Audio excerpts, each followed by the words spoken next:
안녕하세요. 책 속의 인상적인 구절들을 찾아 소개하는 방송, 책 속의 밑줄입니다. 저희 방송은 책에 대한 전체적인 개관을 하기보다 제가 직접 주관적으로 고른 문장들을 중심으로 진행하는데요. 책의 전체적인 얼개와 주제도 물론 중요하지만 한 문장 한 문장에 담긴 호흡과 감정, 세밀한 생각들을 살피기 위해서 방송을 준비했습니다. 이 점 생각하시면서 시청하시면 좋을 것 같고요. 시작하기에 앞서 구독 그리고 좋아요 부탁드리겠습니다.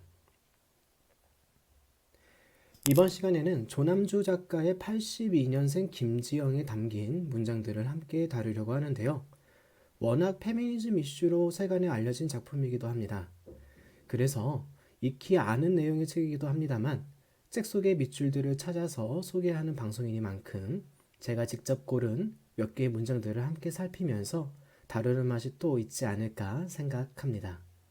책의 내용을 다 알고 있다 생각하면서 스킵하지 마시고 조남주 작가가 담아낸 문장들을 함께 살펴보면서 음미해 보시면 좋을 것 같습니다. 82년생 김지영이 뜨거운 감자로 부상해서 이슈화한 게 최근 몇 년 사이인데 방송을 진행하려고 초판이 언제인가 봤더니 2016년이더라고요. 하도 페미니즘 이슈가 최근 몇 년 내내 거세게 일어서 저는 82년생 김지영이 2015년 이전에 나온 작품인 줄 알았는데 2016년 작품이었습니다. 그러니까 따지고 보면 출간한 지 3년밖에 되지 않은 거죠. 물론 그 전부터 페미니즘 이슈가 전 세계적으로 몰아친 바탕이 있겠습니다만 여하튼 불과 2년 혹은 3년 사이에 82년생 김지영이라고 하는 이 작품이 회자되고 또 이슈의 한복판에 섰던 것이었습니다. 한편 82년생 김지영의 내용이 세간에 널리 알려진 데 반해서 비교적 작가에 대한 이야기는 많이 알려지지 않은 것 같습니다. 이 책의 작가인 조남주 작가는 본래 사회학과 출신의 시사교양 프로그램 방송 작가였다고 하는데요. 맡았던 프로그램으로는 PD수첩, 불만제로 이런 것들이었습니다. 맡았던 프로그램을 보니 82년생 김지영이 어느 한순간에 나온 게 아니라는 것을 짐작할 수 있습니다. 오래도록 작가가 가졌던 사회적 문제의식의 결과물이었던 거죠. 그리고 실제로 출산과 육아로 인해서 하던 일을 그만두었던 자신의 경험이 녹아 들어있기도 했고요. 자, 그러면 책에 대한 소개는 이쯤 하고요. 책에 담긴 문장들을 이제 살펴보도록 하겠습니다. 첫 번째 문장은 이겁니다. 어머니는 터울이 져서 그런지 누나들이 셈도 없고 동생을 잘 돌봐준다고 항상 칭찬했는데 자꾸 칭찬을 받으니까 정말 셈을 낼 수도 없었다.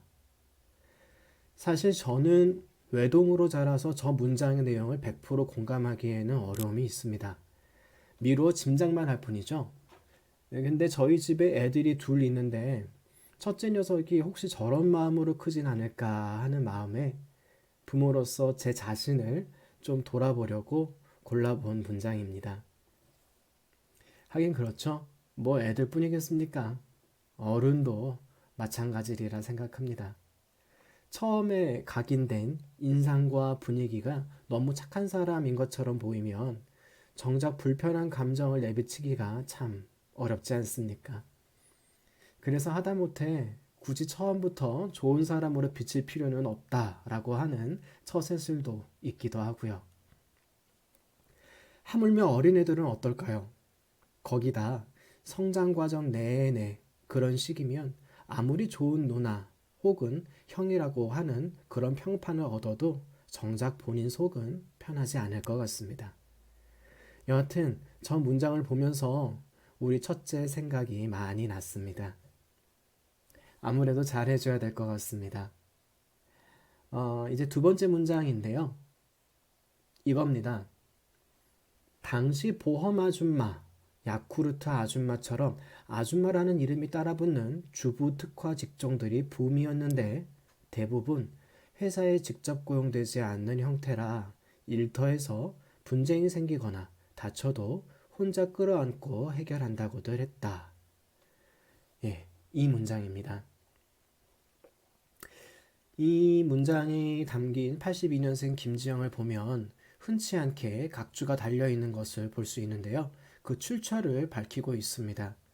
기록되지 않은 노동이라고 하는 책의 내용에서 인용했다는 건데요. 사실 2차 대전 이후에 서구 사회는 전쟁으로 인해 남성 인력이 부족해지자 여성 인력을 대거 고용해서 기업의 이윤 활동에 지장이 없도록 방지책을 세웠는데요. 그 다음부터 유사한 고용 형태가 여러 산업군에서 반복적으로 나타났습니다.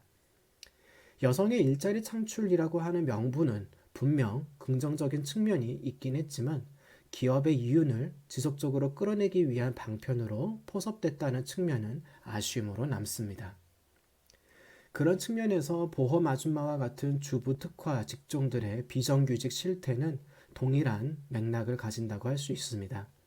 이것은 82년생 김지영의 배경이 되고 있는 80년대 그리고 90년대와 그리고 지금의 2000년대에 이르기까지 마찬가지인데요. 요즘에는 플랫폼 노동 시장이 새로운 형태의 비정규 노동 환경으로 부상하고 있어서 비판을 받고 있기도 합니다. 다음으로 세 번째 고른 문장은 이겁니다. 깜깜해진 하늘 위로 공평한 선물처럼 드문드문 일정하게 눈이 내렸고 바람이 한 번씩 두서없이 불면 눈송이들이 사방으로 흩어졌다. 워낙 82년생 김지영이라고 하는 작품 자체가 한국 사회에서 페미니즘 이슈의 한복판에 선 작품인지라 많은 비판이 있었는데요. 주로 내용적으로 페미니즘적인 서사를 따르고 있다는 데에서 많은 오해, 그리고 비판 혹은 비난이 있었습니다. 그러나 저는 약간 비껴서서 조남주 작가가 에피소드뿐만이 아닌 상징적인 문학적인 표현들을 통해서 어떻게 작가의 생각을 드러내고 있는지 한번 가늠해 보았습니다. 깜깜한 하늘 위로 눈이 내리는데 그 풍경을 조남주 작가는 공평한 선물처럼 내린다고 했습니다. 제가 확대 해석하는지도 모르겠습니다만 눈이 내리는 모습에서 공평하게 내려앉는 모습을 포착해서 담아낸 것은 다분히 작가의 의도가 반영된 결과가 아닌가 생각합니다. 저는 공평하게 내리는 눈을 보면서 자연적으로 부여받은 인간의 존엄을 떠올렸을 작가의 마음을 헤아려 보았습니다. 한편 바람이 한 번씩 불면 눈송이들이 사방으로 흩어졌다라고 하는 대목은 모두에게 공평하게 주어진 존엄이라고 하는 것이 외부의 영향으로 인해 불균형하게 분배된 현상을 보여주려 한 게 아니었을까 생각합니다. 사실 이런 표현은 과거 기형도 시인의 표현에서도 발견할 수 있는데요. 군부 정권 당시 기형도 시인이 남긴 메모 중에는 이런 구절도 있습니다. 대지 위에 닿을 듯 하던 눈발은 바람의 세찬 거부에 떠밀려 다시 공중으로 날아갔다. 아마 기영도 시인도 그리고 조남주 작가도 외부의 요인이 작용하는 현실을 크게 인식했던 터라 그렇게 표현했던 게 아닌가 싶습니다. 다음으로 네 번째 고른 문장입니다. 그리고 앞으로 내 커피는 타주지 않아도 돼요. 식당에서 숟가락 챙겨주지 말고 내가 먹은 그릇도 치워주지 말아요. 주인공인 김지영의 회사 상사가 내뱉은 말입니다.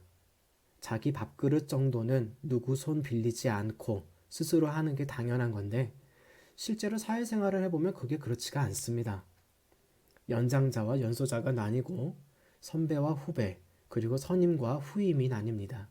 그리고 다소 느슨한 관계일 수는 있어도 엄연히 갑과 을의 관계가 깔려 있습니다. 그래서 상대적으로 을에 해당하는 쪽은 알아서 챙겨야 하는 쪽이 되고 반대로 갑에 해당하는 쪽은 대부분 챙겨받는 쪽이 되곤 합니다. 저렇게 주인공의 상사처럼 말을 먼저 꺼내는 사람 혹은 자기 스스로 할 것들을 챙기는 사람들은 사실 적은 편이죠. 저도 늘 제 자신을 돌아보면서 관습에 따라 혹은 관례에 따라 호의를 받아 누리는 일면은 없는지 더 생각해 봐야겠습니다. 마지막으로 고른 문장은 이겁니다. 주어진 권리와 혜택을 잘 챙기면 날로 먹는 사람이 되고, 날로 먹지 않으려 악착같이 일하면 비슷한 처지에 놓인 동료들을 힘들게 만드는 딜레마. 참고로 이 문장은 주인공이 임신을 하고 회사로부터 출퇴근 시간을 30분씩 늦출 수 있는 배려를 받았음에도 30분 날로 먹는 거 아니냐며 비꼬던 남자 사원의 말에 욱해서 더 악착같이 출퇴근했던 상황에서 나온 이야기입니다. 페미니즘적 시각에서 여성의 현실을 담아낸 작품인지라 임신, 출산에 관한 여성의 노동 현장에 관련된 목소리들이 많이 담겨 있는데요. 지금 이 이야기는 여성뿐만 아니라 남성에게도 해당하는 말이 아닌가 생각합니다. 즉, 여성의 임신, 출산, 육아휴직과 더불어서 남성의 육아휴직까지 모두 해당되는 것이죠. 출산을 장려하는 정부 시책도 계속해서 업데이트되고 있지만 정작 임신, 출산, 육아와 관련한 당사자들이라고 할 수 있는 기혼자들은 모두들 기업 활동을 위한 노동자일 뿐으로 취급받고 있습니다. 반대로 각 가정의 구성원으로서는 존중받지 못하는 현실인 것 같습니다. 더구나 기업 경영인이 아니라 같은 사원임에도 불구하고 마치 기업 측의 이야기를 대변하듯이 볼멘 소리를 하는 동료들의 이야기는 가장 따가운 눈총일 수밖에 없습니다. 당장 내가 이득 볼 일이 없는 경우라 할지라도 다음 세대에는 주어진 권리를 챙기면서도 눈총받지 않는 조금 더 나은 사회를 기대하며 서로 연대하고 짐을 나눠지면 좋겠습니다. 네, 일단 이렇게 제가 고른 문장들은 여기까지인데 82년생 김지영에 담긴 문장들 여러분도 함께 잘 살펴보셨는지 모르겠습니다. 어디까지나 제 주관에 따라 고른 문장들이기 때문에 여러분의 취향과는 다소 다를 수 있습니다. 이 점 양해해 주시길 바라고요. 앞으로는 하나하나 뻗어나간 잎사귀를 들여다보는 마음으로 책 속의 밑줄 여러분과 계속 함께 하겠습니다. 한 번 더 구독 그리고 좋아요 부탁드리고요. 다음에 또 다른 책 속의 밑줄로 찾아뵙겠습니다. 감사합니다.